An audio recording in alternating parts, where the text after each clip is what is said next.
Welcome on in. This is the RotoWire Fantasy Football Podcast for NFL Week 16. We are deep into the fantasy playoffs now. If you are lucky to have advanced, we've got what you need to help you get to your championship round this coming weekend. It all starts right here. Let's start the show.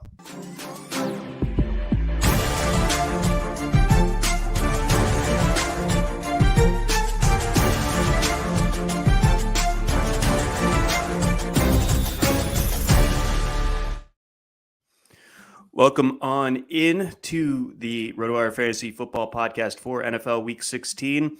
Thank you for joining us on the live stream. We've got a ton of people in here already. And if you're catching us on the podcast form, much appreciated as always as well. Mario, got a ton to get to. So We're cutting the fluff. We got to rock it here. So here we go. Saints, Rams, Thursday night. Couple of 7-7 teams facing off. There's a lot at stake in this one. The winner, of course, is going to have the all-important head-to-head advantage on the tiebreaker over the other. Currently, the Rams sit ahead of the Saints in the pecking order in the NFC playoff race. The line is down to Rams minus 3.5 over at DraftKings, which I believe is a small decline from where we saw it earlier in the week, where it was Rams -4. Your thoughts on how this game shakes out? Yeah, I would have thought that the Rams were looking pretty good in this one, but it's one of those cases where the public is betting heavily along the same lines, and yet, as you said, the line is getting smaller with only about 31% of the bets on the Saints. There's a disproportionate bet in there somewhere or another, so we might be missing something there. It looks like the Rams might be down 2 starters, including Havenstein. He's questionable. Noteboom, I believe, is out. That line has been pretty effective, at least in the run game this year. So maybe that declines here. Maybe that puts Stafford in some difficult situations that he hasn't been for the last month or so, for the most part, in large part because the Rams running game has been effective. But that might kind of go away here, at which point we kind of need Stafford to come through. And I have no problem betting on the Rams still. Maybe it's the Rams win, but by less than 3.5 points or something like that. But if they lose this game to Derek Carr, I'm just gonna go for a long walk or something.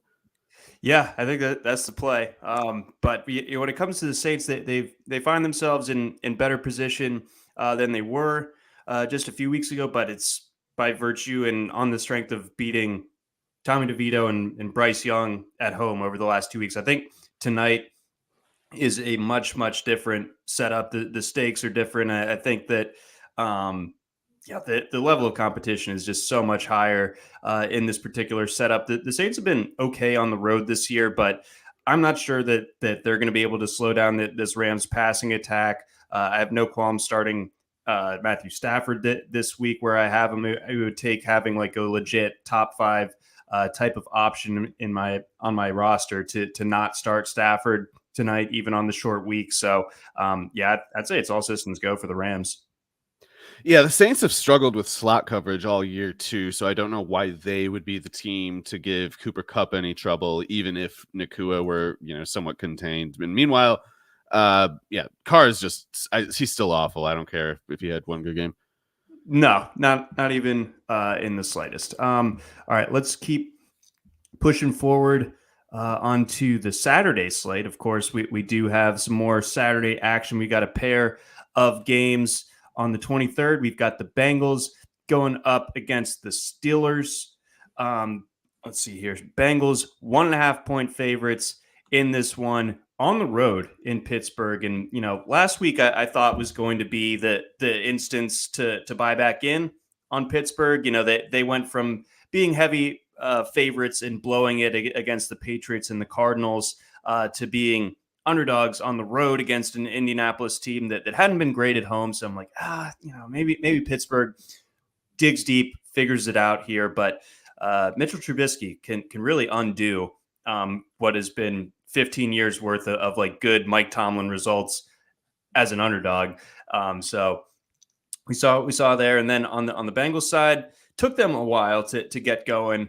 on Saturday against the Vikings, but they're able to pull out the win to remain in the thick of that AFC playoff race. Now they're favored on the road in Pittsburgh. It's something that we never would have thought we'd be saying after Joe Burrow went out for the season in November. So, how's this one shaping up in your mind with the move to Mason Rudolph as far as the Steelers are concerned? And what does that mean for guys like Deontay Johnson and George Pickens?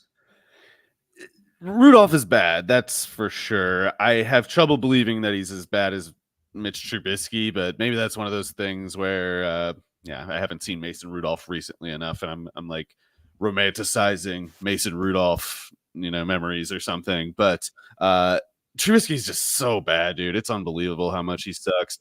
So I am optimistic enough to think Rudolph will be an upgrade.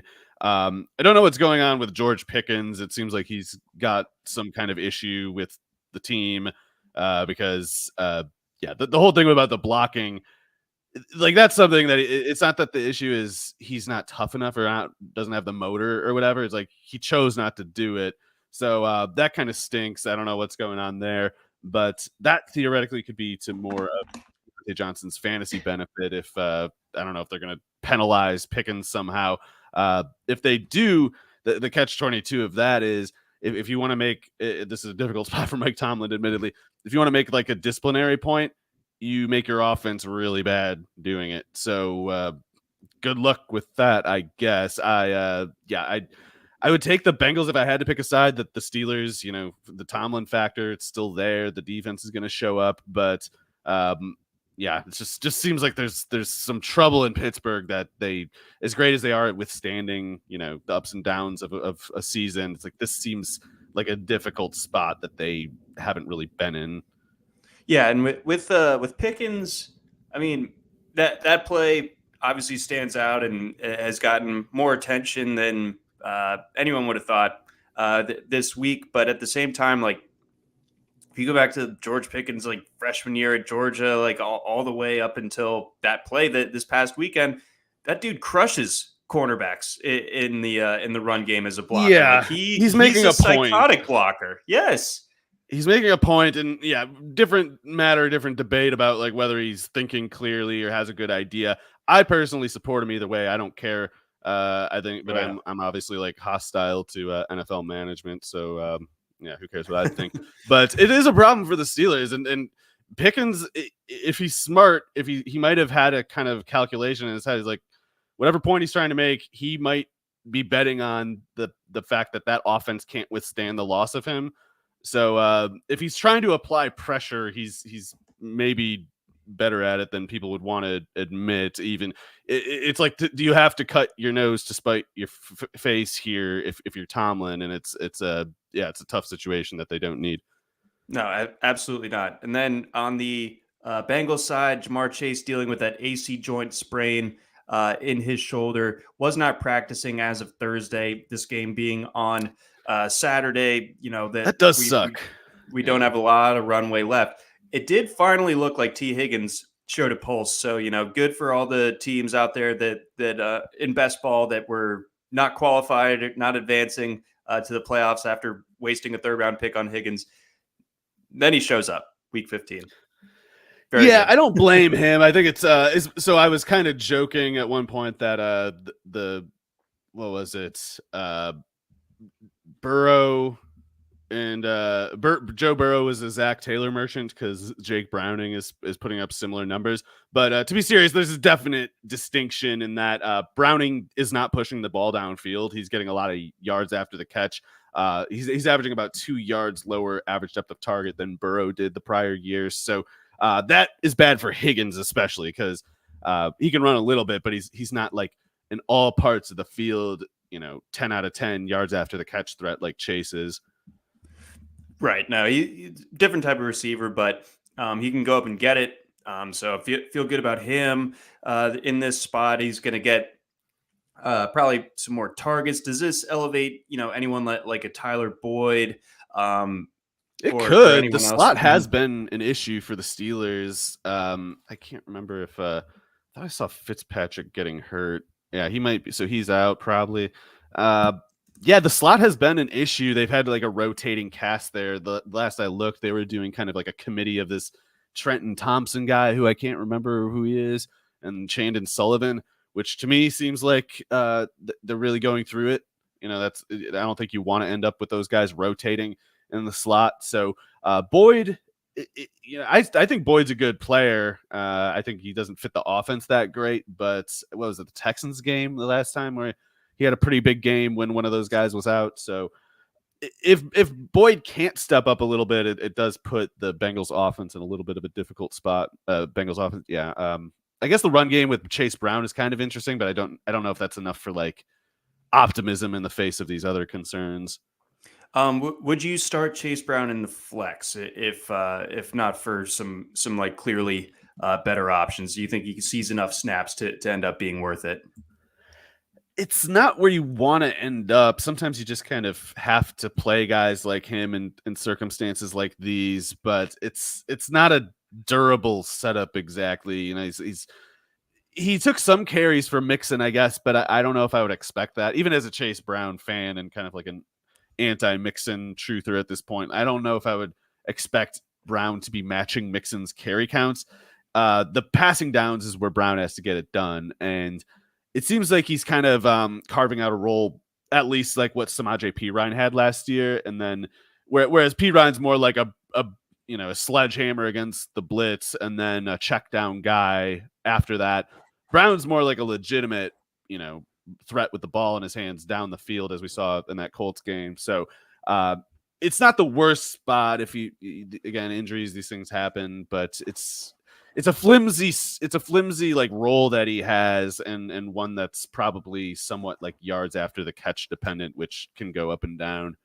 Right, that it's very volatile. The type of usage and yeah, the type of production that he can put out there. So probably not feeling great. I think that there's enough upside to where if you are looking like a big underdog in your league, and you have someone that's more of like a fringy floor type of guy, maybe you consider Chase Brown in that instance. But for the most part, conventionally, probably not going to be on most starting lineups this weekend.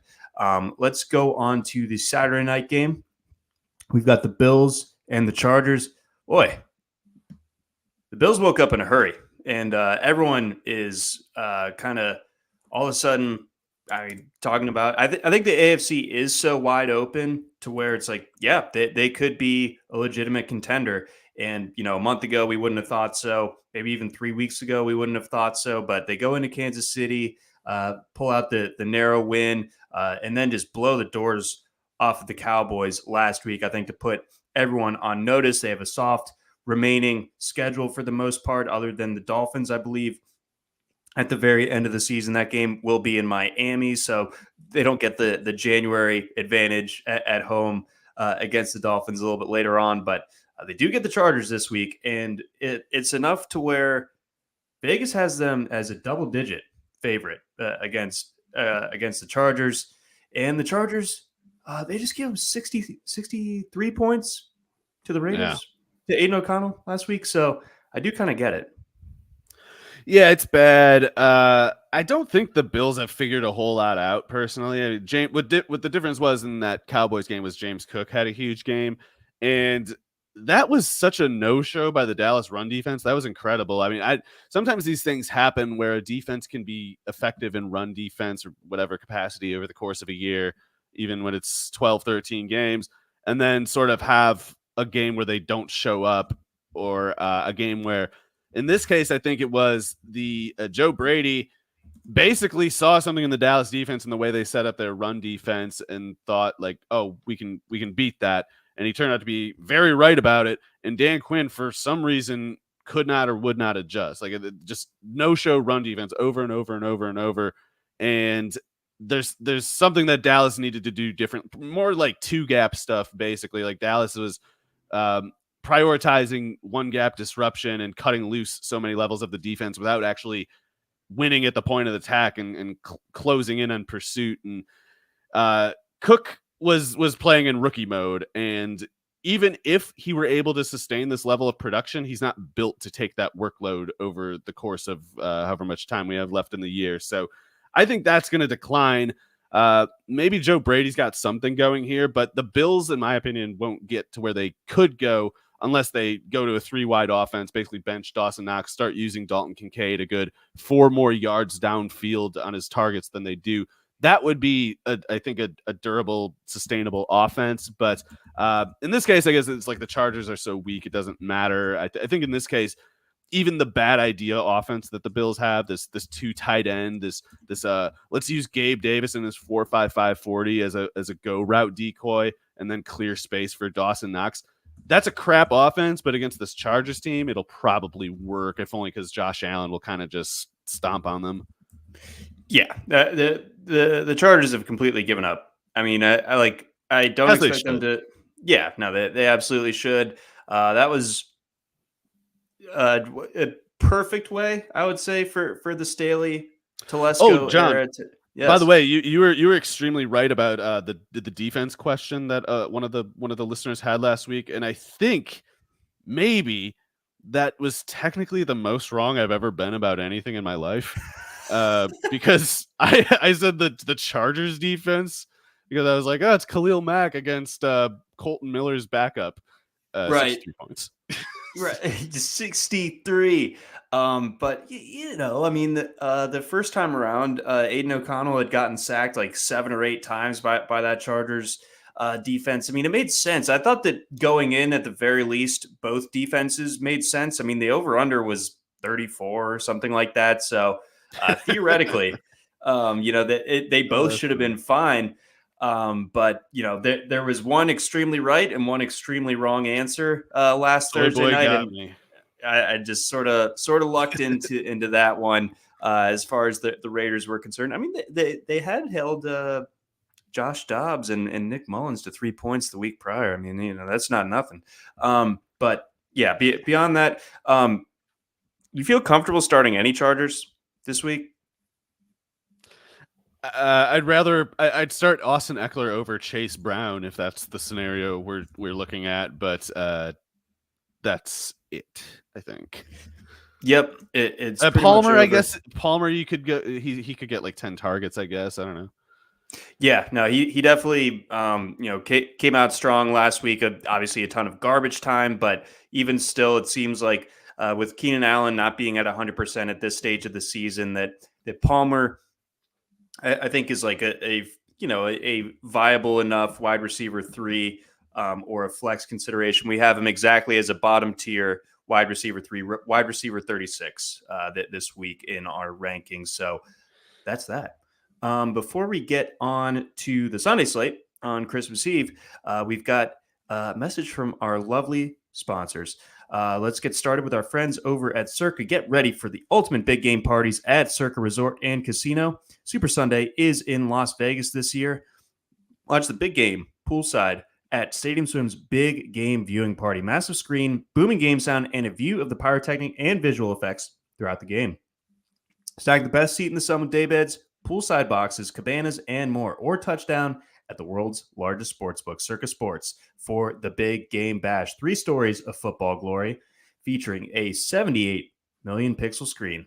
Book your seat with a variety of reservation options, including bottle service, open bar, stadium-style food, and more. Don't miss these legendary viewing experiences on February 11th. The Big Game Parties only at Circa Resort and Casino. Reserve today at circalasvegas.com. We also got a message from our friends over at Blue Wire. Okay, Sunday time. We've got the Colts and the Falcons leading us off here. We've got the Falcons as a 1-point favorite in this one at home. Falcons, I mean, we were just talking about embarrassing losses, Mario. Like that, you can get embarrassment can come in so many different forms. You can give up 63 points to Aiden O'Connell, or you can score 1 touchdown against the Panthers and lose 9-7. So it's like a choose your own adventure of embarrassment. And the Falcons chose the more boring form of that. Now they return home. They are going to start Taylor Heineke, I believe, the rest of the way. I was a bit of a Heineke believer coming into the season. I kind of thought that he should be starting over Ritter, but his results mid-season when they kind of turned the keys over to him were not overly encouraging. So, I've cooled on that sentiment. I think at this point, Falcons just kind of playing out the string, hoping for any sort of pulse, maybe to find a way into the NFC playoffs, maybe via winning that division. But I don't know. Going up against Indianapolis right now, the way that Indianapolis is playing it, I think this is one of the more surprising lines on its face to see a team like Indy road underdogs against the Falcons. Yeah, I'm not sure who's placing these bets, but so this one opened at the Colts favored by 1 point. Nearly three-fourths of the public betting on the Colts, and yet the line goes 2.5 points the other way. So I guess Arthur Blank, let's say he's doing it. Arthur Blank has placed one single bet so big on the Falcons that explains it, and we need not worry as people who can't figure out what the hell that guy is thinking, whoever placed that bet. Braden Smith being out is an ongoing issue at right tackle. I guess I assume Jonathan Taylor is not like IR eligible yet, right? Like, or to return, I should say. Because he's I'll confirm that momentarily. So yeah, Moss is hurt is the thing, and those other guys, I know Sermon and that Iowa back did pretty good last week, but that felt like Tyler Goodson. Yes. It felt like one of those things where the defense just kind of wasn't showing up after a while. And anyway, it's not good if they go from Moss to Sermon or Goodson, although each of those guys they were at least good college players. The Pittman thing, I guess, is maybe what it comes down to. Concussion, limited participant. I don't know. If Pittman were out, it would be very bad for the Colts, of course. But I can't imagine Shane Steichen losing to Arthur Smith, who is quickly becoming just like he's been a joke for some time, of course. But it's like he's just stacking laps on everybody else. Like he's just becoming like a post ironic caricature of himself. He's done, of course. For some reason, Arthur Blank wants to wait a couple weeks, but I can't imagine Arthur Smith being the kind of coach that players are really, like for Pete Carroll, his guys, if they knew he were getting fired, they're going to go out, trying to take out the world for him. I can't really see the Falcons caring about Arthur Smith that way, that they would be able to sort of bridge the gap between the coaching abilities of these two staffs, and I also think the Colts just have more actionable, actually usable talent. The Falcons, of course, have tons of theoretical offensive talent that Arthur cannot figure out how to use. No, they cannot, and therefore I'm not buying them this week, even if the line kind of is smelly. It does look like Jonathan Taylor was estimated as a full participant in practice on Wednesday, coming off of that thumb. So even if Moss is out, we could 3 see weeks though, right? Do you need 4? I can't remember how that crap works. Was he on injured reserve? I thought he was. Maybe I'm just anyway. I guess no, he can't be, because otherwise he wouldn't be listed as. Anyway, if Taylor's in, whatever. Colts roll. Yeah, but the listeners have listened before. They know the sentiment from this podcast on one Jonathan Taylor. So, wheels RBs up. matter, quarterbacks don't. They do. Let's keep rocking here. We've got the Packers and the Panthers. Packers 4.5-point favorites. What's going on with the Packers, man? You kind of have this gust of goodwill coming their way. They start winning some games. They get themselves into the playoff picture. Jair Alexander's walking around with like one of those wrestling championship belts, saying we're going to run the table, and they should. When you have a game against Tommy DeVito and then you're at home against the Buccaneers, I respect the Buccaneers and all, but Baker Mayfield being the first opposing quarterback to have a perfect passer rating in Lambeau Field, what are you doing? It was just a bad setup, like a dangerous matchup setup for the Packers, I think, because their corner personnel was down so bad. Jair Alexander saying that is, I love Jair, but it's like, man, you probably had an idea you weren't going to play for like 2 months, right? Like, didn't you? Mm-hmm. Didn't you? What changed here? I don't understand what changed there, but he might miss this game too. So who knows what's going on? At first, it was a back issue really early in the year, and then he missed time with that. Came back with it, then was out again with the shoulder, and it's been kind of a standoff ever since. The corner personnel was just busted, and Chris Godwin on one leg went nuts. Mike Evans, of course, being the stable Buccaneers receiver nowadays. So when Chris Godwin's going for 150 or whatever he did, you're toast. In 2023, you're toast. I think Godwin's great, but that offense has not exactly maximized his abilities, and that game just breaking loose like that was kind of a game-changing production variable for the Buccaneers. Like they had been whatever level of competitiveness that they were all year, with Godwin doing closer to about a third of numbers like that in a given game. So for him to go 10-155, it was just like that one detail could tell you like, oh, the Packers are in trouble here. Because they being down a little bit of firepower themselves, they can't obviously muster a response proportionate to that, and they couldn't. So it's frustrating. I still don't know what exactly to think about Jordan Love. He does just enough to kind of keep you from writing him off, and these receivers, the tight end Tucker Kraft even stepping up. There's a lot of like sustainable good momentum in that offense. It's more like the defense couldn't do enough in that game, and I'm not worried about that against the Panthers.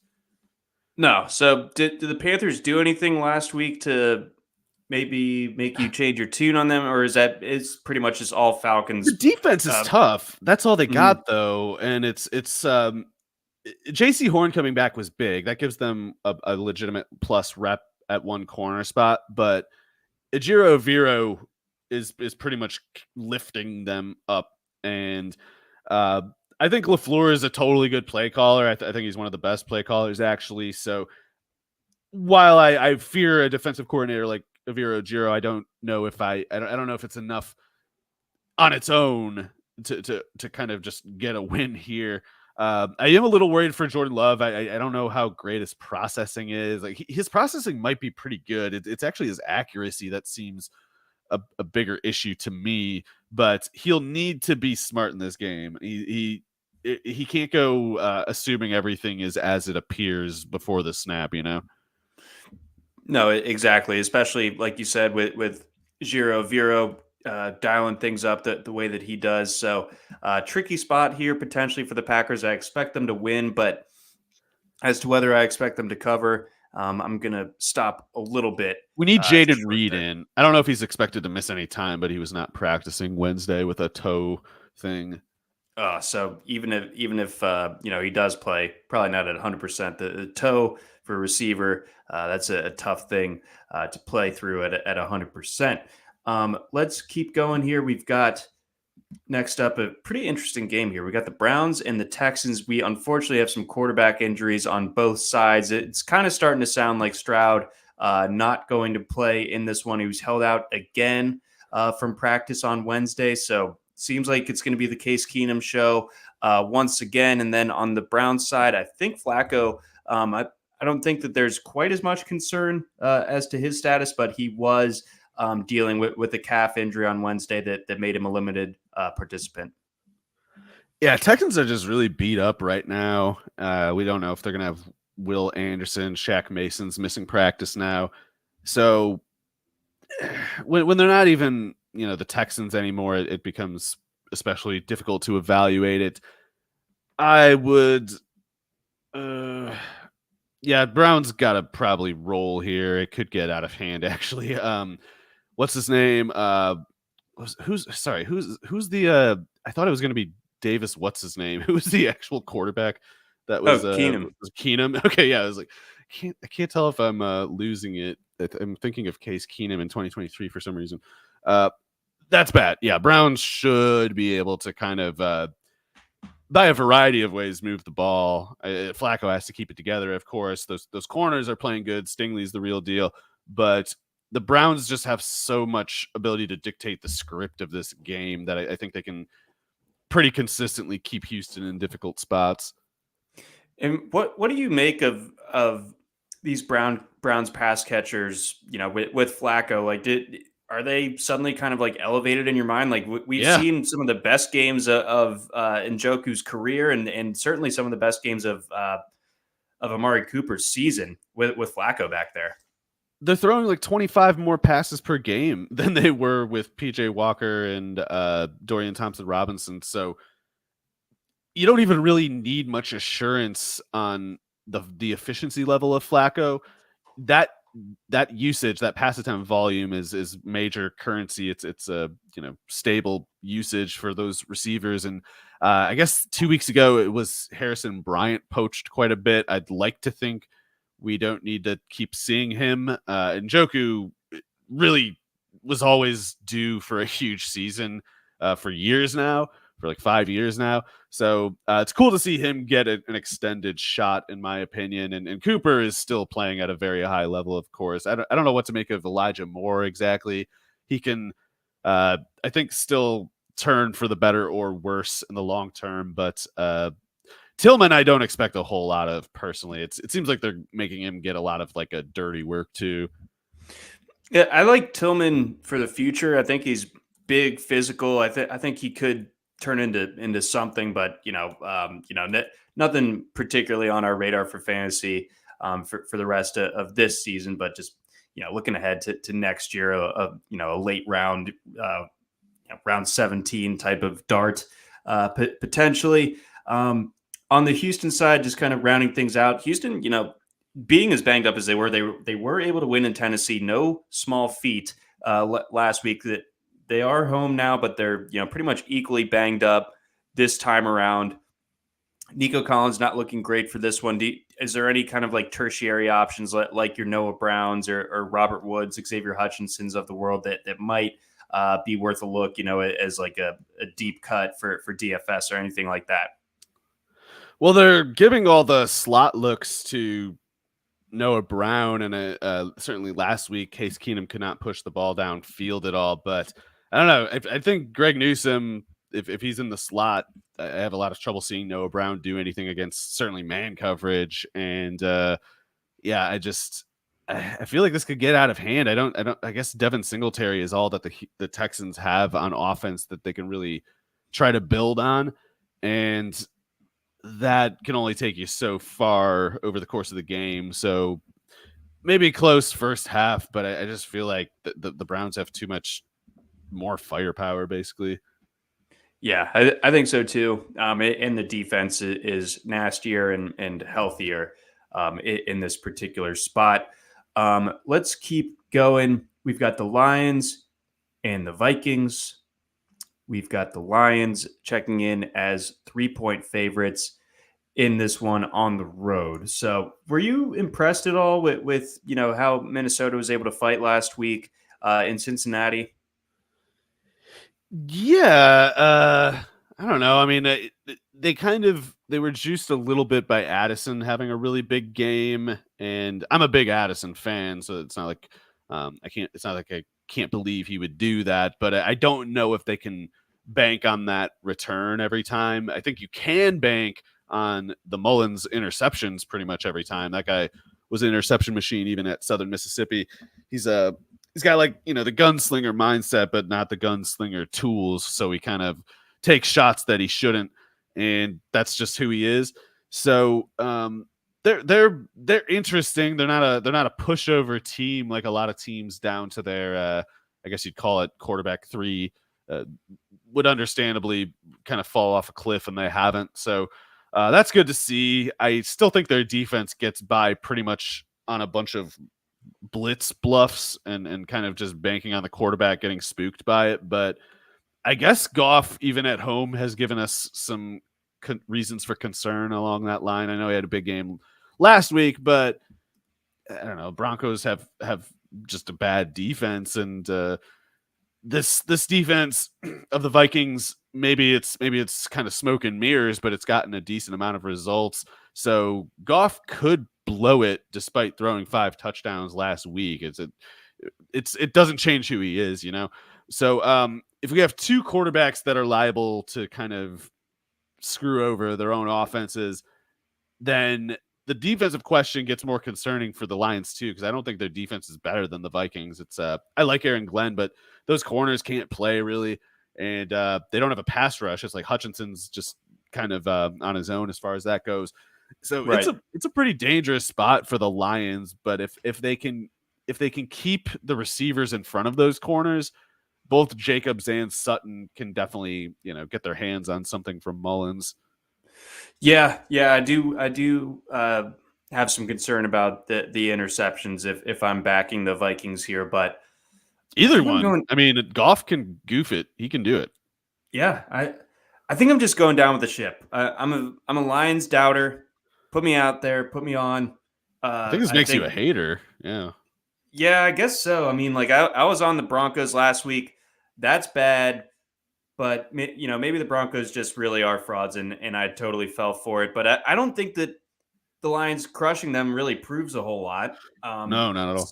So do it again, Lions. That's all I'm saying. So I do like the Vikings here in the spot.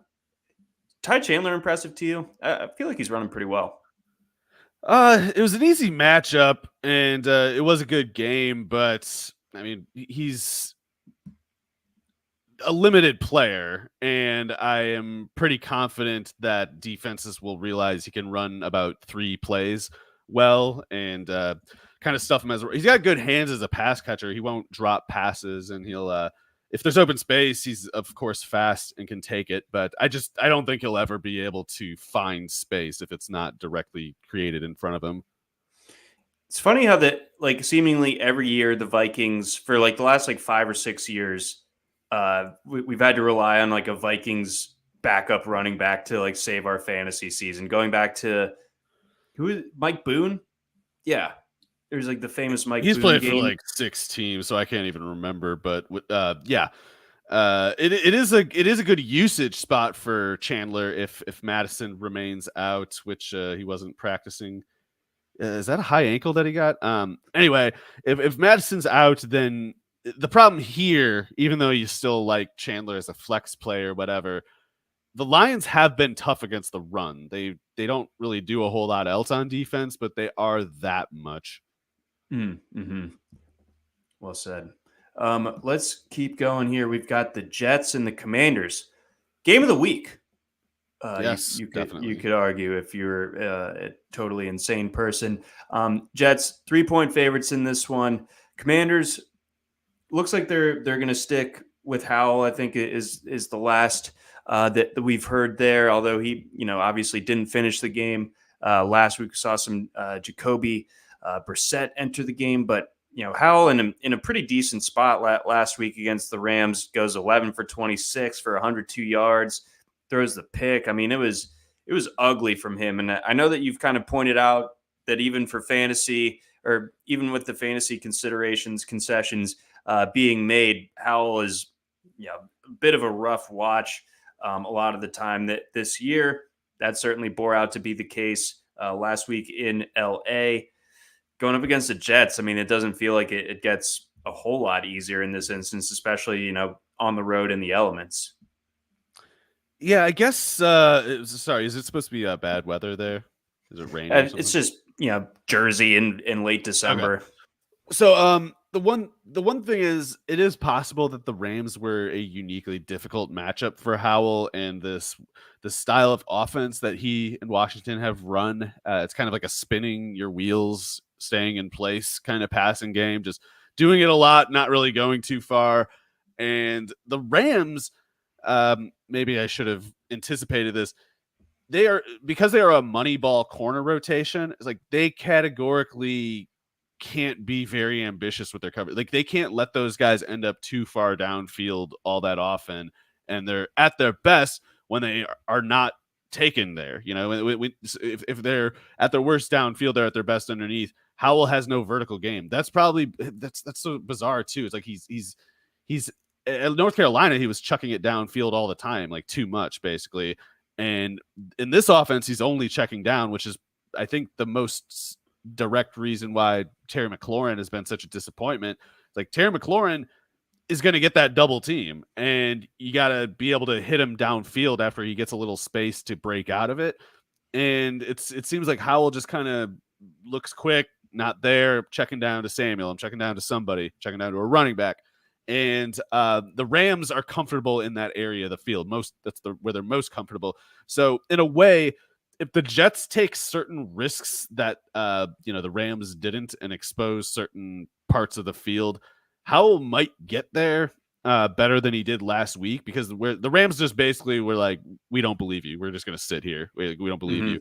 And whereas the Jets, I think it's kind of in their nature to be like, we don't believe you, but we're also going to send 3 guys to try to kill you on this play. And, in addition to our 4 down linemen. And maybe that's actually a better situation for Howell, because he isn't like, he's in more duress maybe, but he's less confused. It's like, he's like, oh, I got to throw the ball over here because these guys are no longer over there. Like, they can't be.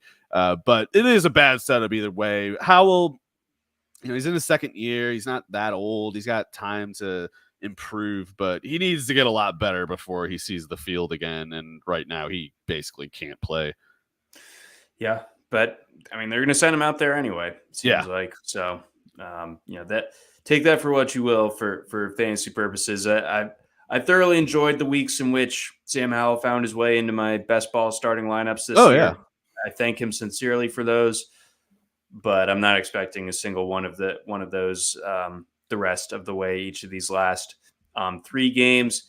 And then on the Jets side of things, they scored 30 points against the Texans. Then they gave up 30 points and scored 0 in Miami. So which is it?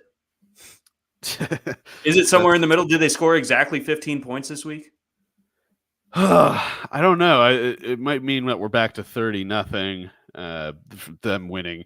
But yeah, I guess Washington's busted. They have no culture. The Jets are struggling, but they have a culture.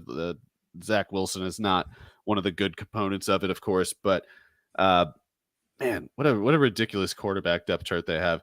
I think they should be fine though. Washington, I don't know. I just don't know how Washington kind of makes any drives happen. I don't know how they, short of Zach Wilson just handing the game to them, I don't know how the Washington defense really does a whole lot. Like, you could imagine, I think Zach Wilson throwing the ball something like, I don't know, 17 times, and then Breece Hall gets a lot of work. Maybe this would be a good time for Abanaconda to get a look if you're the Jets. I don't know. I think they might want to do that if he can play. But even otherwise, maybe even Dalvin Cook gets going in this game. I don't know. Washington just is too bad of a defense, in my opinion. Like, they are worse of a defense than the Jets are of an offense, because the Jets have Breece Hall and Garrett Wilson. Yeah, so I do like Garrett Wilson in this spot.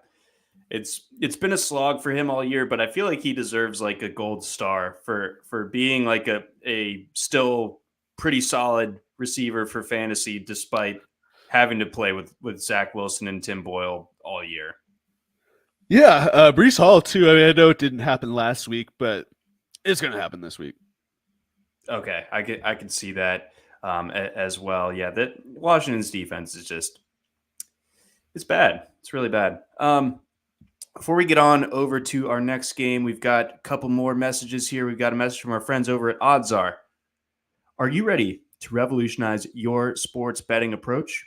Begin with a 2-week free trial at oddsr.com, where cutting-edge AI technology sharpens your edge in the betting game. Benefit from our proven 2-year track record, boasting a 60% accuracy rate and an impressive 10% ROI.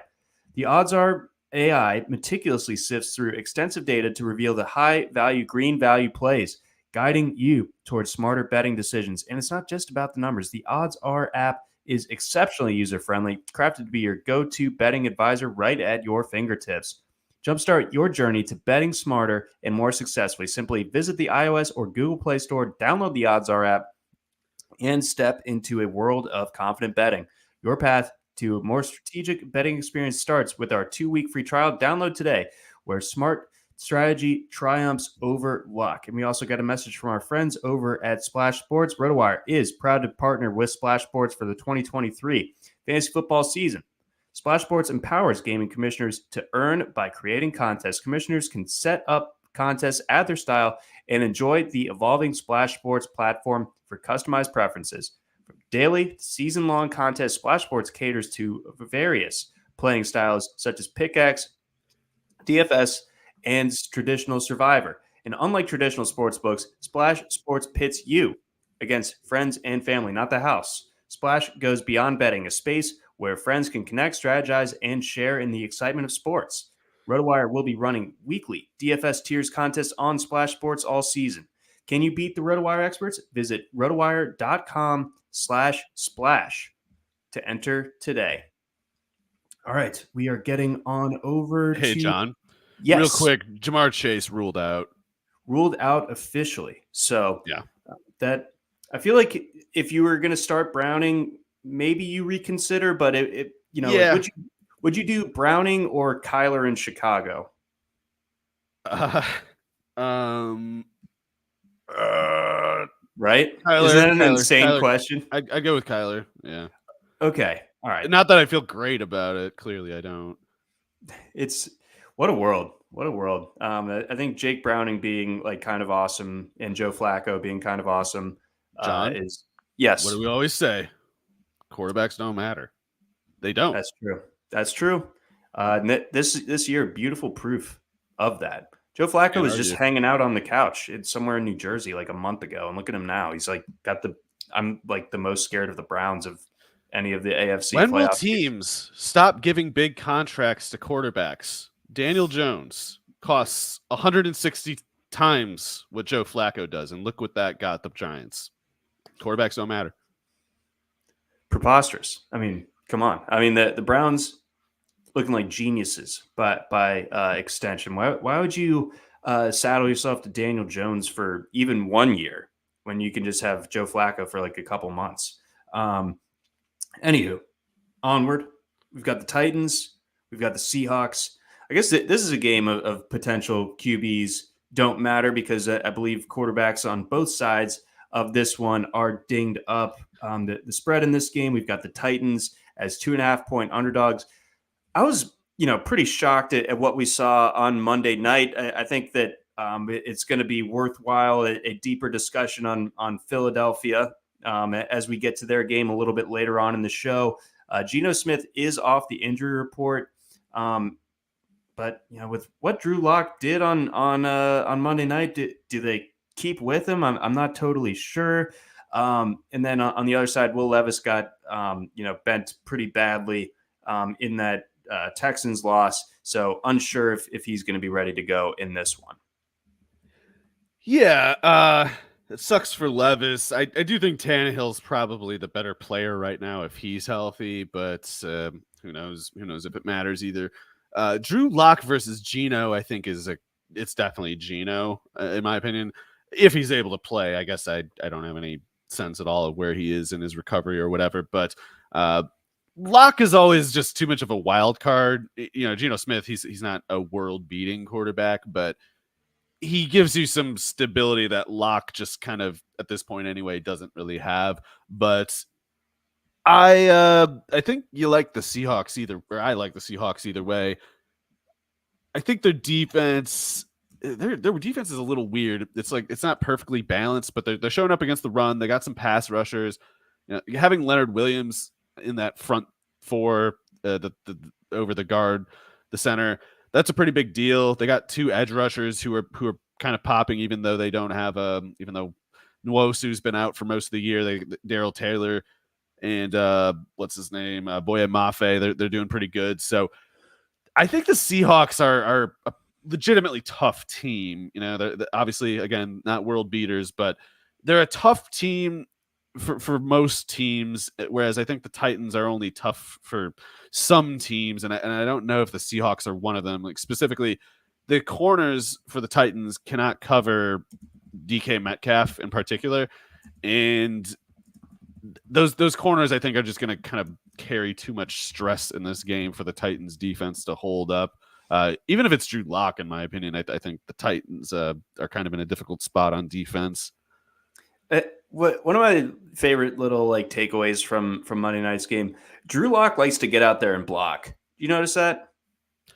Yeah, I mean he's by all indications, Drew Lock has a heart of gold. I mean he takes the game seriously. But he's also like a good natured kind of surprisingly humble, maybe even kind of person. So yeah, I don't think it's surprising that he doesn't consider himself above blocking. I think he kind of seems to relish the chance to sort of, I don't know, to just share the burden with his teammates or whatever. Yeah, and knock somebody over. Who he's not a small guy, pretty good athlete No, actually. I think he yeah, he's was really athletic. Mr. Basketball in the state of Missouri way back when. So I mean, it's not nothing that he's working with there. Just Gino, I think to your point is probably the better option. Are you benching Derrick Henry? Is it over? You don't have to, but you could. But yeah, I mean that it's the thing is it's still not his fault. It's like at this point the main problem is it's like the Titans don't have enough looks that they can or are willing to run from his play packages, and then you see last week a defense could just kind of sell out against them, and in that case it's like they didn't care like what else happened. They just kept selling out against the run, kept selling out against the run. And the Seahawks probably can defend the run pretty well. It's like I think they might be vulnerable to off tackle kind of runners, fast runners who can basically make Bobby Wagner run to the edge. Derrick Henry has never really been that kind of player, even at his best. Is like he clobbers you up the middle. It's like Tennessee's offensive line might be the worst in the league. The Seahawks, again, especially after the Williams trade, they have personnel in the interior. So I don't like the setup for Derrick Henry, which is maybe the biggest reason why I don't think the Titans are seriously competitive here. Yeah, good point. I mean, but I can always talk myself into the Titans at home and talk myself into Vrabel as an underdog. They'll show up. But I think conventionally, maybe the Seahawks showed enough that this past week. I mean, it was pretty impressive. Metcalf versus those corners. It's Christian Fulton, Roger McCreary. They got short arms. They're not that fast. It's like you just can't match up with Metcalf with that kind of personnel. It's like you need Charvarius Ward. And he's out in San Francisco, right? So yeah, not for the Titans. Yep. So that makes sense. He did play at Middle Tennessee. They screwed up. Charvarius Ward did? Yeah, he went undrafted, was on the Dallas practice squad before the Chiefs signed him a couple of years ago. I remember him starting out on the Chiefs. Wow. Yes, they did. Holy crap. Oh, Dallas kind of has a way of finding some undrafted gems over the years, but that one they whiffed on. Our guy Elliot has a couple of pretty interesting dilemmas, so I wanted to unpack these with you. Isaiah Pacheco coming back this week against the Raiders. Rashee Rice. How is he doing that? That's so crazy. Anyway. Yeah, right. So I almost don't want to trust it, and I don't know. But moving on, and then you got Rashee Rice, and then Trey McBride going out to Chicago to face the Bears.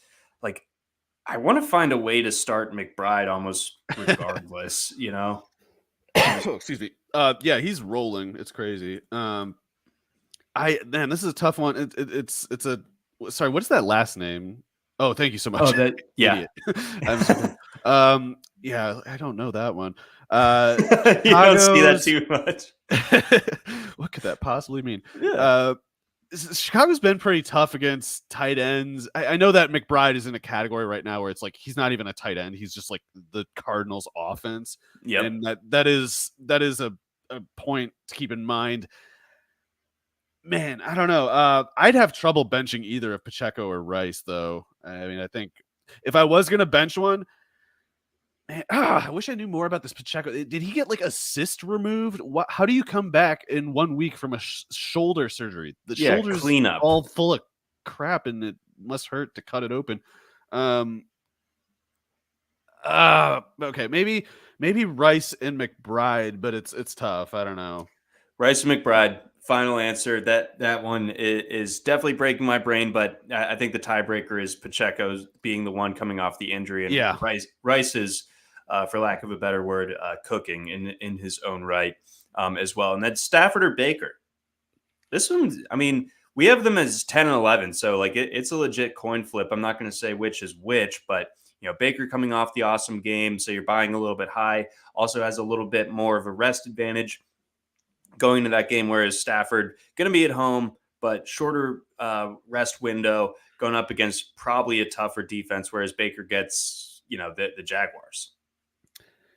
If Tyson Campbell's back, I might consider the Jags the type, and especially if Cisco is also back. I don't know what either of their deals is, but I'd probably go Stafford. Admittedly, I don't have like a great case for it. I'm kind of defaulting to just who I think the better player is, but also the Saints are still without Marshawn Lattimore, and even though I think Alontae Taylor is basically a good corner, I think he's kind of playing out of position. They've tended to keep Alontae Taylor in the slot, and then on the boundaries, there's Paulson Adebo, and lately, after the Lattimore injury, Isaac Yiadom. But Taylor versus Kupp might be a pretty big mismatch, just because it seems like Taylor's built to play outside and not in the slot. So if Kupp has one of his, 10 catch, 140-yard games, then that gets him, almost past Baker right there for me. Gets Stafford almost past Baker right there for me. Yeah, I mean, the weaponry is definitely better for Stafford, and Stafford the better player, but Baker's red hot right now. But I'm worried about Godwin specifically falling back to like a third of his production from last week, and Evans could do much more. Like he can offset some of that. Trey Palmer is their third leading route runner. It's ridiculous. He can't do anything. Right, exactly. So that the depth isn't quite there the same way. I'm going Stafford, but I think it's can really not go wrong. And again, if I wish I knew if Taylor or Cisco and Tyson Campbell were out, because if they were out, then admittedly, the Jags defense isn't that great at that point. And then let's see here. We also have one where I'm trying to start both these guys. Like I don't mind using a tight end. Like in the current fantasy landscape, like a wide receiver 3 over either of those guys is crazy to me. Like it has to be like a high end wide receiver 2 for me to consider them over Njoku or Laporta. I think Laporta you're starting for sure, but we have Njoku as tight end 6 this week. I agree with what you said. Yeah, I mean, Njoku's for about 2 months now he's had 106 targets. Oh my God. That's crazy. So 14 target tight end. You got to try to find a way to keep that guy active. See, so I think, if you have kind of a fringy wide receiver 3, let me see if I can come up with like a good example. Devon, I want to just Palmer. Josh Palmer, you'd start him over an Odell, a Deontay Johnson. I'd probably start these guys over Jordan Addison even. Yeah. I'm a big Addison fan, but he's third in line on his team, and Njoku is like tied with Cooper for targets lately, and Laporta is not such a target hog, but he's just really, really good. Yeah, he's unbelievable. This has been a marvelous year for the late round tight end steals, and pretty miserable for anyone that paid up for tight end. Golly. Okay. Pushing on, we've got a few more games to get to, so let's rock them out. We've got the Jags and the Bucks. You kind of just gave your breakdown on the Buccaneers side of this one as far as facing the Jags defense. I'm gonna pick. Oh, sorry, John. We got a little bit of a lag there. I was just gonna interrupt and say I like Baker. I wish him well and stuff, but if Cisco and Campbell are back for the Jags, I worry about that Tampa offense. You still like Rachaad White a lot in fantasy. Otten's even coming on a little bit lately. I just think that the Jags defense is a tough one for an offense like the Buccaneers, and especially if Vita Vea still hurts. I think that the Jags, even though I hate that offense, the way they run it, I think they have just kind of too much talent to not accidentally take care of business there. I like the Bucks. Fair enough. The Bucks. Something's wrong with the Jaguars right now. I don't know I'll buy that. Yeah. I don't know if they're going to fix it. I know, our takes on one Sherwood Press Taylor are well established. I went to the Jags game on Sunday night. I got, I'm certainly not front row and center. I was way upstairs, but a lot of just Trevor throwing it way too hard to ETN, who's getting crashed down on 5 yards behind the line of scrimmage by a linebacker. That just seemed like their offense. Yeah. Yeah, it's looked at the same way to me even since week one, man. It's just like this isn't gonna work. But yeah, the Jags defense is what would have to kind of carry them, which just ETN or the defense have been the only reasons that the Jags have won any games this year. And when either of them can't carry the team, they lose. Right. And I think we are probably looking at another one of those instances. So like that all of a sudden the AFC South might be kind of wide open. And if the Rams win on Thursday night and the Bucks win on Sunday, all of a sudden they are really in nice position to make the postseason. Buccaneers, yeah, they're like rolling that division up. Oh yeah, exactly. So they need that Saints loss, but Yeah. I think that they could really put some distance between themselves with 2 games to go after this coming week. This one pertains to this game. We've got Evan Ingram or Trey McBride. I'm going McBride. McBride pretty easily for me, yeah. And also, Nico Collins might be back this week. For the other question is Amari Cooper versus Nico Collins. Nico might be back this week, but Joe Flacco's thrown 45 passes 3 games in a row. I got to go with Cooper. Yep, and Cooper's been awesome with those. Speaking of McBride, we've got the Bears and the Cardinals. The Bears 4-point favorites at home in this one. Cardinals, I thought, for running into the buzzsaw that is the 49ers, they didn't wilt necessarily last week. They put up, I think, 29 points against the 49ers. Yeah. So a respectable outing, but Kyler going out into the weather here against the Bears. I definitely understand why the Bears are favored the way that they are. As someone who picked the Bears plus 3.5 last week or whatever it was, I knew that they were going to blow it when they were up 7 going into the fourth quarter. It's like trusting them in a spot like this is only going to result in pain. I can understand for a brief moment what it's like to be a Bears fan, and it seems awful. Yeah, you hate to see it. It's like your one sniff of the Super Bowl is with a Rex Grossman team. Your actual offensive MVP is Devin Hester, and this is the best it can ever be. Apparently, yeah. This is more stuff that they don't deserve to be subjected to. Looking at the injury report, the one good corner for the rookie from Syracuse, the Cardinals have, he's missing practice as of Wednesday. So Justin Fields, he's not the perfect quarterback or anything, but I think he's got a lot of really loud strengths, like uncommon strengths. And Luke Getsey's a total goof, but this is a setting where I think that the Cardinals probably lack the personnel means to put Fields in difficult situations. Like this might be matchup wise, circumstance wise, this might be the closest thing Justin Fields has played in the NFL to an Ohio State game. It's just the Cardinals just don't have anybody at corner. It's just a total mess. So DJ Moore should be open as he usually is. Someone else is probably going to get open. I guess Kmet. He's kind of rolling, but there might be a third player even. And if Justin Fields is getting a third target going, the opponent is in a lot of trouble because that means he's pushing for 300 yards, and he, of course, can run for upwards of 200 in any given game. So it's a spot where Fields could go pretty nuts if the weather isn't too hostile. I can see it. Now, can the Cardinals punch back? That's tougher. I can't tell for sure what they're trying to do on offense exactly. It seems, understandably, they've kind of gone to a McBride-based offense, him and James Conner anyway. So I don't know how phased out Marquise Brown is, but at the very least, the returns weren't there. Outside of the first 49ers game, for some reason, Marquise Brown has been hideously inefficient all year.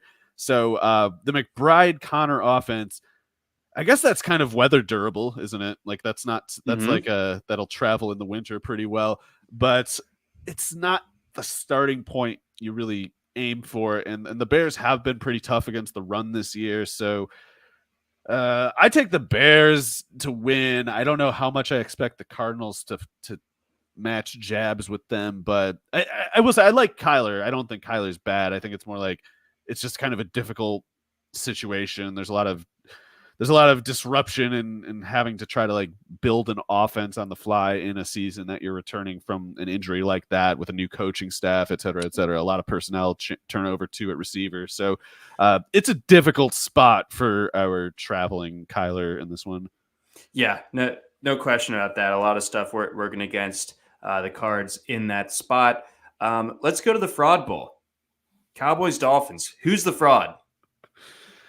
Um, Both in a way. I mean, the whole league is a joke this year. That it's like, do you remember that Steelers Seahawks Super Bowl, and the Seahawks got in as like a very patently weak NFC team? It's Oh like yeah. this is a year where it's like there's not even a Seahawks team to, or maybe there is. I don't know. I guess maybe I'm going a little. That team pretty much sucked, but there's just no real competition for the 49ers, especially with the Eagles falling off. Dallas might be able to be that team. I think the Dolphins could if they had better person. Like if you give Mike McDaniel the Dallas roster, I'd be like, oh hell yeah, they're taking it. They're gonna do it. But Dallas still is run by Mike McCarthy, and he's probably an average coach. You know, it's like, I know I want to bash the guy for all these various things, but he's probably average. And in this league, the standard is so low that McCarthy is oftentimes like a quite decent coach compared to the guy he's going against. This is not one of those cases, but he does have a major personnel advantage. Dallas has so much more firepower. Do we know is Tyreek should be back for this one, right? It's if he isn't, it's a high ankle sprain, which is not good. We don't have him ranked super high, so it looks like, as a result, he's probably, not close to 100%. He was Didn't not practice yet. That practicing. sucks. No, That sounds to me like it might be a high ankle sprain. that was a And nasty looking tackle. yeah, it was. It was like a Roy Williams horse collar. It's almost a miracle he didn't, the Musa Smith case, I'm sure. I was there for that game. Why are you at every one of these games? I used to go to every Ravens game. Oh, I okay. also saw Just Kevin Smith, the Lions running back. Saw his career get pretty much cut short. Yeah. so yeah, every historical photo, there's John somewhere in the background. Who's doing this? But in any case, I love Mike McDaniel. I want him to win this game, but I just don't think he has the help. Jalen Waddle, of course, is a monster, as he showed last week. It's not like it's not like he can't step up. But Dallas's offense, I guess this is an interesting test for Dak, because the Fangio factor, I would imagine, is kind of one of those things that's particularly threatening to Dak. Like Dak is at once kind of ambitious with how much he tries to read the defense and how much he tries to kind of edit things before the snap. But against Fangio, it's really easy to guess wrong. And when you can see when Dak gets confused, like when something he's expecting to see isn't there, he kind of struggles with it in a game. It's like he I don't know if it's like he needs to see the film after the game to figure it out, but like in the moment, he kind of just keeps struggling in a game if he starts struggling at all. And yeah, Ramsey and Howard are not very good at this point, honestly. It's not like those corners are scary, but the coverages might fool Dak, and Howard and Ramsey can both make a play on the ball still. It's more like they can't turn and run like they used to. But if they're playing, the ball in front of them, see ball, get ball, they're still dangerous as far as that goes. And I'm a little worried about Dak in that one respect. But it's just the same. The Dallas defense gives a lot of cause for concern for Tua on the other side, probably more than whatever the Dolphins poses to Dak. So I would take Dallas to win, but it's not because I think they'll play a better game exactly. It's just I just think they have more ammo. Or you said the Cowboys or the Dolphins? Cowboys have more ammo, I think, Mm. and I don't expect them to kind of like play as well or have as good of a game plan as the Dolphins, but especially if Tyreek's, I don't know, maybe 85% playing. I don't know. One thing, I guess, if Dan Quinn keeps running the defense the way that he did against the Bills, Mike McDaniel can probably find some looks for Mostert, but it's I guess at the very least for the Dolphins to get the win here, it's like they need Mostert and Achane to show up and carry the offense, which they have shown the ability to do. It's just you'd really like the offense's prospects more if it were like, yeah, they have Tyreek Hill, the offense runs through him. It's real simple. This way, it's like McDaniel, if he pulls this off, he really is the man. I feel like the weeks in which Mostert and Achane have their best games, it's not because the offense needed them to necessarily. It's sort of like they were already killing the other team, and then they're just like, oh, check this out too. Like, we have the two fastest running backs, and you're already tired. Like, we're just gonna bludgeon you like this the rest of the way and score a bunch of touchdowns and get a bunch of. It's not like that. They've run into a situation where it's like, the passing game is not working. We need the run game to save us here, and then it saves them. I don't think that happens for the Dolphins. Fair enough, but the Bills' offense did not have any threat. They didn't have like a balanced downfield offense last week, and they still put the Dallas run defense in hell, basically. Blender. And yeah. So again, Dan Quinn will have to do something differently than he did in that game. He just would not adjust. It was unbelievable. But he'll have to here. If he doesn't, McDaniel will find that. And I think that even without Tyreek, it's like if Jalen Waddle is enough analogous to Stephon Diggs, and the rest of the Bills' offense is irrelevant enough that I really think that McDaniel with Mostert and Achane can make the same kind of thing happen if Dallas insists on trying to approach the run the same way as they did the last week. Yeah, I wonder if like James. Also, Cook's Dallas on the road. Dallas on the road, very, very bad, at least relative to what they are at home. Let's go Patriots Broncos. Probably not a lot to say here. Broncos 6.5-point favorites. Broncos at home. Season kind of on the line. They need to do this here. Patriots looked more akin to what we expected last week following their win in Pittsburgh the week prior. I mean, how sunk is this Denver run game? I guess is my main fantasy question for this one.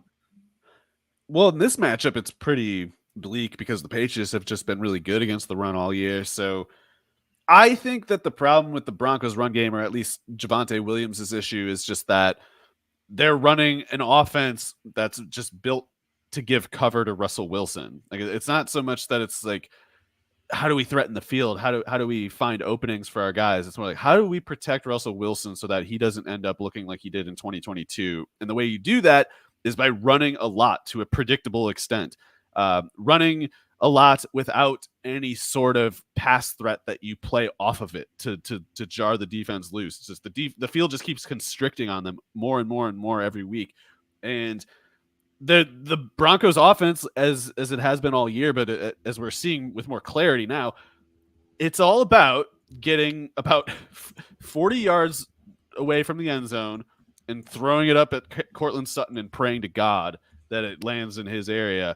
And that's the offense. It's all that they got. And to set that up, they have to kind of send Williams into the teeth of the defense enough times that the defense sets that way and leaves open that downfield sideline shot to Sutton.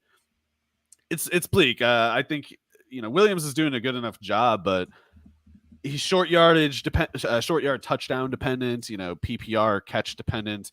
It's not likely that he gets a lot of yardage from scrimmage in any given game, especially this one. No, definitely not. So, the Patriots' run defense definitely scary. The Broncos. Yeah, they were just kind of getting all these wins just kind of by winning the fluky turnover battle. Second that dries up and that luck dries up, we kind of get a clearer glimpse of who they really are. They need to play teams close. Like I don't think that they can beat a terrible team by a touchdown, or at least that I trust. So I'd like the Patriots to somehow find a way to cover here. I think the Broncos win by like a field goal late, and nobody feels good about anything at the end of the night on Christmas Eve. Let's get to the Christmas Day triple header before we head out. Raiders Chiefs. Chiefs 10-point favorites at home. It's not encouraging that the Chiefs signed Memphis Anthony Miller. That's crazy. Wow. Andy Reid seems to think that he just needs to find more slot receivers to play on the boundary. Like he thinks that's the issue. Like, I got to get more slot receivers lining up outside. Sky Moore isn't enough. He needs some help. Get him Anthony Miller or Richie James. Sky Moore needs to be cut. He needs to be moved into the slot, in my opinion. Like, they're giving him routes that he's just bad at. They're asking like a shooting guard to play power forward. It's like, just stop it. Just stop doing that. And Andy Reid is just blind enough about receivers that he can't find it in him to care. And Brett Veach is as the GM, like, don't you think that guy I took in the second round is pretty good? Don't you think we should get him on the field? Like, I'm a pretty good GM, right? So he's probably a good receiver. No need to bench him, right? And Kadarius Toney similarly, it's like, hey, I traded for him. He's probably pretty good. It's a mess. Rashee Rice is their only real receiver. I was saying it for like 3 months now. They got to get Rice everywhere. They got to make him their CeeDee Lamb, basically, and line him up everywhere, and have Marquez Valdes-Scantling play primarily in the slot, in my opinion, because he can at least run with a free release there and pull the safety. He gets jammed up on the boundary. But Rashee Rice, knock on wood, is rolling enough. Even against Nate Hobbs, that's a tough matchup. But even against Nate Hobbs, I just think Rice is too good. And Mahomes has become really dependent on Rice. And I think, especially since Kelsey's still going to draw his customary level of attention, it's like, even if Hobbs is on Rice, Mahomes, because he has such a compelling need to, can find a reason to, a way to make it all grind through if need be. But I don't know what to make of it. Like, if this is going to be like a shootout or something. The Chiefs defense, in my opinion, is pretty good. Arrowhead tends to be pretty hostile. And also, the quarterbacks that make it in Arrowhead tend to be extremely strong-armed quarterbacks. Aiden O'Connell is not that. So no. Phillip Rivers had as many interceptions as touchdowns at Arrowhead in his career. Figure that out. What? Okay. All right. It's a scary detail for those thinking about backing Raiders in this spot. What would you do with Josh Jacobs if he's available in this one? And if he's not, if you streamed Zamir White last week, would you be comfortable doing that again? White, I would not feel comfortable about exactly, but if Jacobs were out, you'd have to have White over someone like whatever, Chase Brown or some other potential flex type play that someone's looking at, even though they didn't really want to end up there. White, I still don't know if he's any good exactly, but the Chiefs are probably worse against the run than they are against the pass. And if Jacobs is active, I am definitely rolling with him. And White is probably something like in the event that Jacobs is out, White is probably, I guess, like a running back, I don't know, like 25 or something. Okay. Usable. Yeah. And would you be comfortable starting Pacheco coming off that injury? This is such a weird case, in my opinion. Like, I feel like a shoulder surgery should be like such a painful, like swelling response kind of thing that there'd be no way he could return. And I really do wonder if he has, like, I don't know, some kind of just fake shoulder problem that they were clearing up, because they must not have gone very far into the shoulder. If he's active and he's healthy, it's tough to put him on the bench, because I think the Chiefs win this game. Pacheco can play, and if he's healthy, he'll come through. But I just don't know how we're supposed to know if this is the kind of shoulder thing that keeps him at like 8 carries in a game versus like 15 or whatever. And Clyde Edwards-Helaire did just enough last week that you could imagine Andy Reid doing like a little bit of a hot hand thing. Yeah. It's extremely volatile flex play kind of thing, I think. And it all comes down to what workload he's given. Because if he's given the workload, I have no concerns with Pacheco. I think he's totally decent. No, he should be, but I am worried about the workload. So yeah. I think that's enough to steer you to like, I'd probably start Ty Chandler over him this week, for example. Yeah, if Madison is out, I would. Yeah. So that's where we're at there. Let's go Giants, Eagles. Eagles, losers of Worst team ever. ever. Team ever. They're floundering. It's over. The window's closed already. Who knew? But Nick Sirianni, he looks stupid again. We're saying, doesn't this guy look like an idiot? Right. I mean, we remember him making some weird like flower analogy back in his first year of coaching them. And then he gets his Eagles to the Super Bowl last year. Everything's all honky dory. They're at 10-1 at one point. Now they're 10-4. Not good. Sus. Yeah, their whole problem is they tried to make an air raid offense with Jalen Hurts, which is just all kinds of ridiculous, and it's hubris. It's naive. It is. It's naive to think like. And you can tell they're falling hook, line, and sinker for like the gospel of today that like you got to throw more if you want to take the next level as an offense. You simply got to throw more, push the button, throw more, number go up, and it's not that simple. It's a dynamic interaction between offenses and defenses, and basically the Eagles have run their offense in such a narrow, monotonous way that defenses got their beats figured out. It's like we know where you go, we know when you go there, we know how long it takes you to get there. We know from which formations you do anything in particular, and you can't run anymore either. Somehow, you the guy who's a backup for the Panthers right now, you subtracted him from the offense and somehow got worse in the run game. Like, I'm sorry, DeAndre Swift might have some kind of limitation or another. He might be some sort of a fraud or another. I don't know, but he is better than Miles Sanders. He is obviously better than Miles Sanders, and somehow they're getting less with it.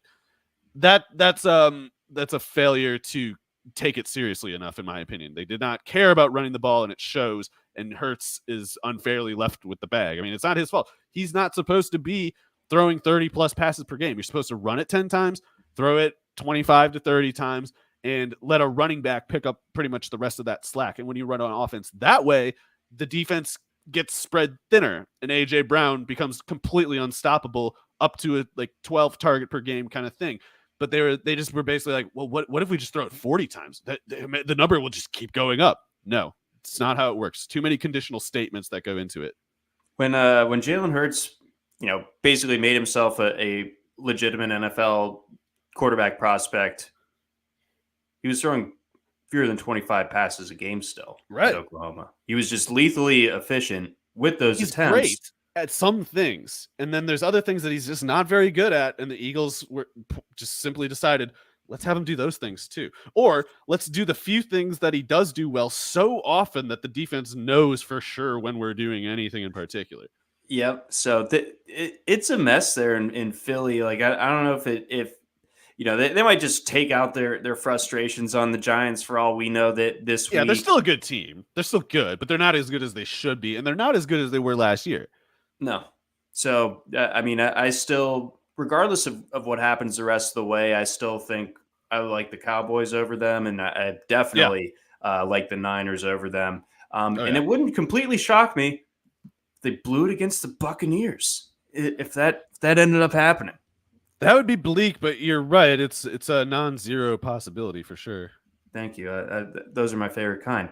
On the Giants side, any fantasy considerations whatsoever? Is this going to be a steamrolling?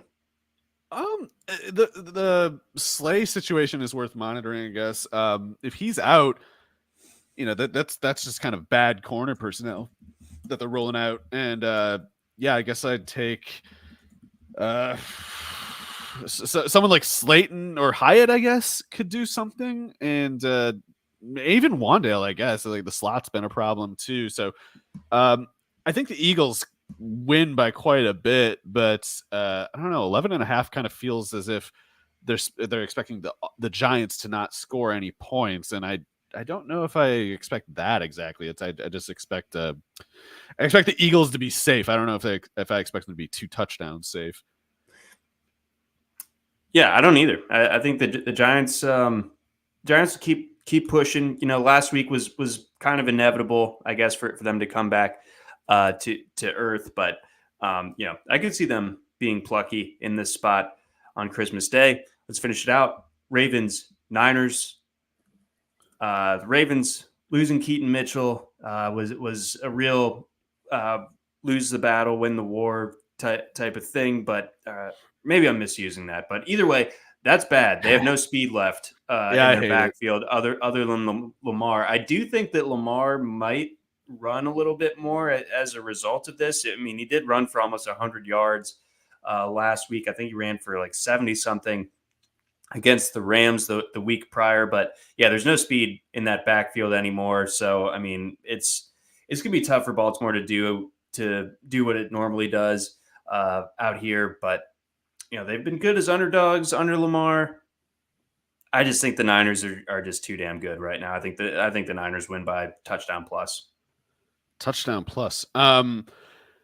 I don't expect the 49ers to move the ball that easily unless they manage to gas the Ravens defense and then the run game gets going. But one thing the 49ers can't do is throw the ball that much. Like the reason Brock Purdy is very clearly not the MVP is because his effectiveness is contingent on the 49ers limiting his exposure a certain amount. Like you don't see him getting in, 30 plus pass attempt games.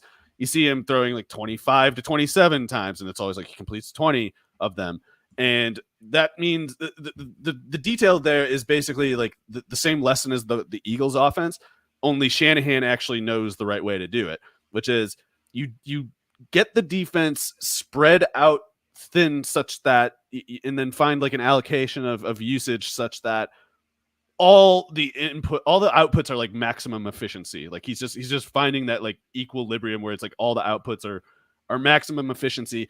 And if you start to change the volume levels as to what, to whatever, for whatever purpose, if you start to change those inputs, everything else is liable to renegotiate too, because it's all conditional.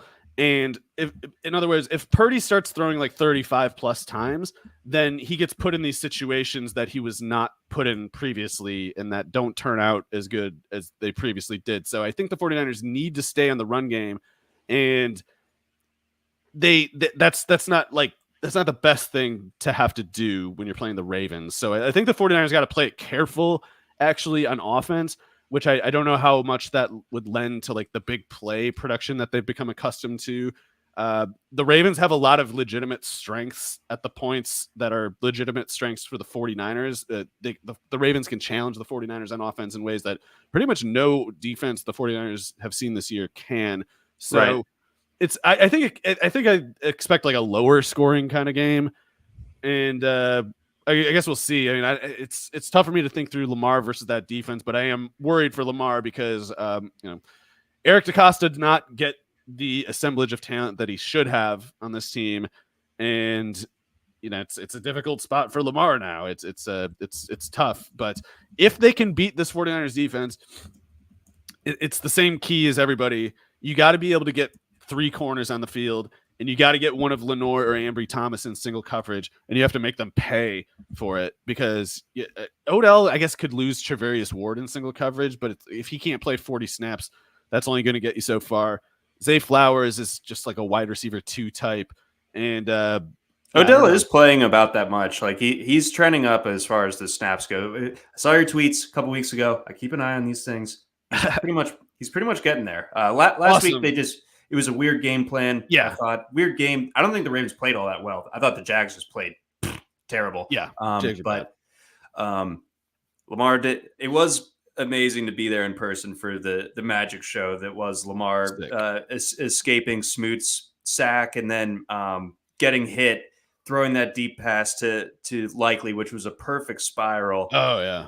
Unreal throw. And catch. Yes. Yeah. Likely might be a stud. So he's definitely a huge X factor in this one. I do, if he's healthy, expect Zay Flowers to be more involved this week. I don't think that the 6 targets that Rashad Bateman got was a sign of a good game plan. I think that gets scaled back. I think we see more Odell. I think we see more Zay Flowers this week.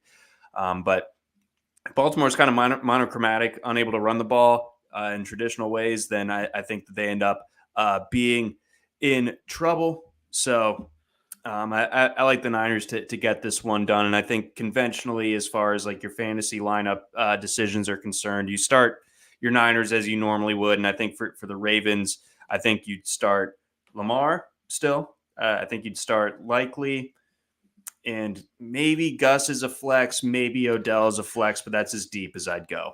I like Odell a lot more than Odell's my favorite Ravens skill player in this one. Okay. All right. Because the speed downfield element. I think he can hurt Ward, and that's actually key. Like having one receiver who can make Ward need a little help, because Ward generally does not need help, and Ward is better against like bigger receivers than he is guys who can cut and lose him. Yeah, no, I see it. That checks out. Either way, I'm excited to have my Christmas night ruined by this game. So I still remember Antonio Brown in 2016 stiff-arming Eric Weddle into the end zone to beat the Ravens and knock the Ravens out of the playoffs with 1 week still to go. It's just like, oh my God, I'm down so bad on Christmas right now. This is horrendous, but that really happened. Part two, the saddening. So I look forward to that. But otherwise, best of luck to everybody out there. Really appreciate all the questions in the live stream, in the chat. Appreciate all the well wishes coming our way, all the happy holidays and Merry Christmases. We really appreciate that. Same and wish to you the same guys. For y'all. Absolutely. And Mario, to you, happy holidays, Merry Christmas. You too, man. My guy. Let's see here. A big thanks to our sponsors again. Our friends over at Circa, our friends over at OddsR, and our friends at Splash Sports, in addition to our hosting service over on the Blue Wire Network. For Mario Puig, I'm John McKechnie. Best of luck this weekend, everybody, and we'll see you next week when we help you deliver a fantasy championship in Week 17. Try RotoWire today, free for 10 days. Get our premium tools, rankings, analysis, and breaking news alerts. No credit card required. Go to rotowire.com/